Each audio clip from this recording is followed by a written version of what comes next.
I finally got a chance to go watch the Oscar-winning film Godzilla Minus One. April Fools, y'all know what y'all here for, Godzilla X Kong. I wish I could see Godzilla Minus One, but, Japan, they being stingy with it, and it won't be released on Blu-ray until June, but only in Japan, But Godzilla X Kong is the newest film within the MonsterVerse in which Godzilla and Kong must team up to fight against another giant monster. Now, I have revisited every film within the MonsterVerse, and I reviewed the Monarch TV series back in, February, January? It was one of those 2 months. But at this point, I've reviewed all of the MonsterVerse leading up to this film. And how did I feel? Well, I feel a more honest title for this movie should have been called Godzilla featuring Kong, because I feel Kong got more screen time in this film than he did Godzilla. Though I still enjoyed this film, but I still got to talk about the issues I have with this film. In fact, if we're being honest, this movie really should have just been called Donkey Kong, because this is the closest thing we'll ever get to a live-action Donkey Kong movie. I mean, think about it. Kong is Donkey Kong, obviously. Mini Kong is Diddy Kong, and Godzilla might as well be Bowser. But this movie could have also just been called Kong, the Hollow Earth, because they did focus more on Godzilla and his humanity. In fact, he has more human moments in this film than he has in any other film. And while I do take issue with Kong having more screen time, I want it to be equal screen time between him and Godzilla. One thing that one of my old film school buddies brought up is that you got to think, audiences can connect with Kong more. And, he is right, because Kong, he's more human-like, and then Godzilla, I love him, but he's just a big dummy. But still, I feel like they could have found a way to make Godzilla more interesting. I mean, if they can make like 50 million movies about Godzilla over the past decades, then they could figure it out. But regardless, I do like that this is more so a Kong-centric story where he's a little lonely because he's on the Hollow Earth, and then he's missing more of his kind, but then he does find more of his kind. And he's also fighting for dominance once he finds more of his kind.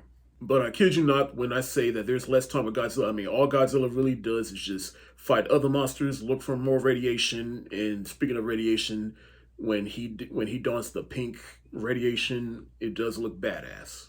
And especially how he gets it, it's even more badass. As for the other monsters in this movie, like I mentioned, you got Mini Kong, and I do like the partnership between him and Kong himself. And there's the Scar Giver, which everybody has heard about, and he's the one that's more hostile towards Kong and fighting for dominance. But he's essentially the villain of the movie, and he's able to control the third monster, which I won't spoil, because if you do want to see this movie, I do think this should be a bit of a surprise, but let's just say it has something to do with ice. As for the human characters, I mean, like I said, they really didn't add nothing much. I mean, they were about as useful as they were in the last film. Like the returning characters from Godzilla vs. Kong, you have Rebecca Hall's character and her little adopted deaf girl. Rebecca Hall, she is in charge of Kong and everything, and then she's also dealing with a growing little girl that she's adopted, but the little girl, she's struggling because she feels like she doesn't fit with this world, and because you gotta think she was with that tribe on Skull Island. I do like what they do with those two characters together, and it is a bit interesting for a Godzilla Kong movie. But then they do something with the deaf girl in which they're trying to say that she's the chosen one. She's having all these visions, and I'm like, the unique thing about this character from the last movie is that she was just some little girl that lost her family and her tribe, and then they found her and adopted her, and she developed a strong connection with Kong.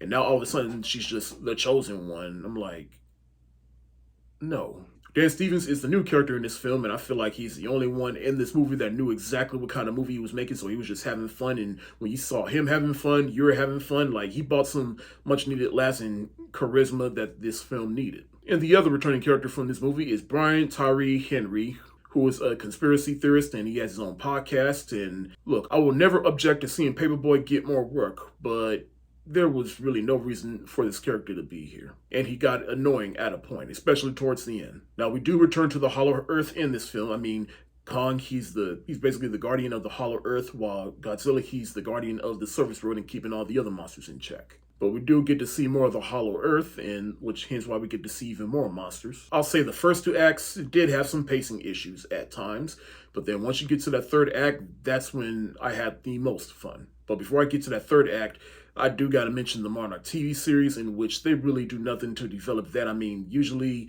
what happens in the movies will crack down on the shows. But instead what's happening on the shows is not affecting the movies. And I'm sorry, but the Monarch TV series is much, much better than the movies at times. at least when it comes to the human characters. And I guess nobody just doesn't care about the amount of destruction and bystanders that is on display in this movie because, Godzilla and Kong, they're just roaming around Earth and destroying historic landmarks and cities with people in them. And it's just like, we got to address this in the next movie. I mean, we can't afford to have these monsters just roaming free around the Earth and there's more people, millions dying, historical artifacts and cities being destroyed. But that end fight is where it's at. And watching Godzilla and Kong fight side by side, and it's really badass, especially when the gravity is turned off. The movie did legitimately have some fun moments, particularly when it came to all the monsters, that end fight. Like the last movie, this movie did speak to my inner 5-year-old. But I still say this is probably the lesser of the MonsterVerse movies. In fact, I put it on the same level as Godzilla, King of the Monsters, because despite the fact that I appreciate that movie upon more watches, I don't know if I'll appreciate this upon more watches. But hey, only time will tell. But for right now, I'm going to give Godzilla x Kong: The New Empire the shoulder shrug emoji.